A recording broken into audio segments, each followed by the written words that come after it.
പണം എവിടെ നിക്ഷേപിക്കണം? ബാങ്കിലെ സ്ഥിര നിക്ഷേപത്തിലോ അതോ ഗവൺമെന്റിന്റെ പോസ്റ്റ് ഓഫീസ് പോലുള്ള ചെറിയ നിക്ഷേപ പദ്ധതികളിലോ? ഇത് നമ്മളിൽ പലർക്കുമുള്ള ഒരു സ്ഥിരം സംശയമാണ്. പലിശ നിരക്കുകൾ മാറുമ്പോൾ ഈ ആശയക്കുഴപ്പം കൂടുകയും ചെയ്യും. അപ്പോൾ ഏതാണ് മികച്ച ഓപ്ഷൻ? ഇതിനുള്ള ഉത്തരം നിങ്ങളുടെ ലക്ഷ്യങ്ങൾ, നിക്ഷേപ കാലാവധി, നികുതി ആനുകൂല്യങ്ങൾ എന്നിവയെ ആശ്രയിച്ചിരിക്കും. ഇന്ന് നമുക്ക് ഈ വിഷയം ലളിതമായി മനസ്സിലാക്കാം. ബാങ്ക് ഫിക്സഡ് ഡെപ്പോസിറ്റുകൾ വർഷങ്ങളായി നമ്മുടെ എല്ലാം ഇഷ്ട നിക്ഷേപമാണ്. കാരണം അതിന് ഉറപ്പുള്ള വരുമാനമുണ്ട്. നിലവിൽ പ്രമുഖ ബാങ്കുകൾ 6.5% മുതൽ 7.5% വരെയാണ് സാധാരണക്കാർക്ക് പലിശ നൽകുന്നത്. സീനിയർ സിറ്റിസണിന് 0.5% കൂടുതലും കിട്ടും. എന്നാൽ ഗവൺമെന്റിന്റെ public provident fund, national saving certificate, senior citizen saving scheme പോലുള്ളവയും ആകർഷകമായ പലിശ നൽകുന്നുണ്ട്.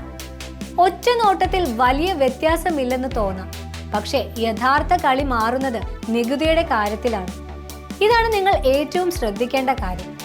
ബാങ്ക് FDയിൽ നിന്ന് കിട്ടുന്ന പലിശയ്ക്ക് നിങ്ങൾ നിങ്ങളുടെ വരുമാന നികുതി സ്ലാബ് അനുസരിച്ച് ടാക്സ് കൊടുക്കണം. ഉദാഹരണത്തിന്, നിങ്ങൾ 30% ടാക്സ് ബ്രാക്കറ്റിലുള്ള ഒരാളാണെങ്കിൽ ബാങ്കിൽ നിന്ന് 7.5% പലിശ കിട്ടിയാലും നികുതി കഴിഞ്ഞ് നിങ്ങളുടെ കയ്യിൽ യഥാർത്ഥത്തിൽ കിട്ടുന്നത് ഏകദേശം 5.25% മാത്രമായിരിക്കും. എന്നാൽ ചെറിയ നിക്ഷേപ പദ്ധതികൾ നോക്കൂ. PPF ഇതിലെ 7.1% പലിശ പൂർണ്ണമായും നികുതി വിമുക്തമാണ്. ₹1 പോലും ടാക്സ് കൊടുക്കേണ്ട. SCSS 8.2% പലിശയ്ക്ക് ടാക്സ് ഉണ്ടെങ്കിലും സെക്ഷൻ 80C പ്രകാരം 1.5 ലക്ഷം രൂപയുടെ നികുതി ഇളവ് നേടാം.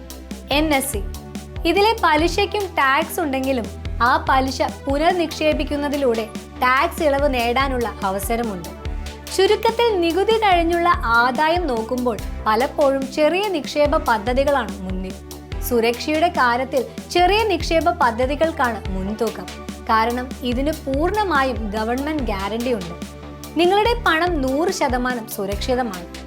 ബാങ്ക് FDകളും സുരക്ഷിതമാണ്. പക്ഷേ ഒരു ബാങ്കിൽ ഒരു വ്യക്തിക്ക് 5 ലക്ഷം രൂപയ്ക്ക് മാത്രമാണ് DICGC ഇൻഷുറൻസ് പരിരക്ഷയുള്ളത്. അതായത് ബാങ്കിന് എന്തെങ്കിലും സംഭവിച്ചാൽ 5 ലക്ഷത്തിന് മുകളിലുള്ള തുകയ്ക്ക് ഈ പരിരക്ഷ ലഭിക്കില്ല. എന്നാൽ പണം എപ്പോൾ വേണമെങ്കിലും തിരിച്ചെടുക്കാൻ സൗകര്യം കൂടുതൽ FDകൾക്കാണ്. ചെറിയൊരു പിഴ നൽകി നമുക്ക് എപ്പോൾ വേണമെങ്കിലും FD പിൻവലിക്കാം. എന്നാൽ ചെറിയ നിക്ഷേപ പദ്ധതിക്ക് ഒരു നിശ്ചിത കാലാവധിയുണ്ട്. PPFന് 15 വർഷം, NSC, SCSS എന്നിവയ്ക്ക് 5 വർഷം എന്നിങ്ങനെ. ഇതിനിടയിൽ പണം പിൻവലിക്കാൻ കർശനമായ നിബന്ധനകളുണ്ട്. അതുകൊണ്ട് പെട്ടെന്നുള്ള ആവശ്യങ്ങൾക്ക് പണം വേണ്ടിവരുമെങ്കിൽ FD കൂടുതൽ സൗകര്യപ്രദമാണ്. അപ്പോൾ ആരെന്ത് തിരഞ്ഞെടുക്കണം? നമുക്ക് ചുരുക്കി പറയാം.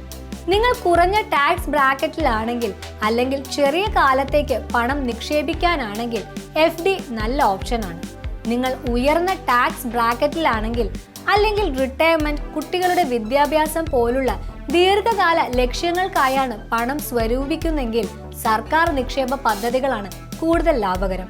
ഈ വീഡിയോ നിങ്ങൾക്ക് ഉപകാരപ്രദമായെന്ന് വിശ്വസിക്കുന്നു. ഇതുപോലെയുള്ള വീഡിയോകൾക്കായി ഈ ചാനൽ ലൈക്ക് ചെയ്യാനും സബ്സ്ക്രൈബ് ചെയ്യാനും മറക്കല്ലേ. നന്ദി.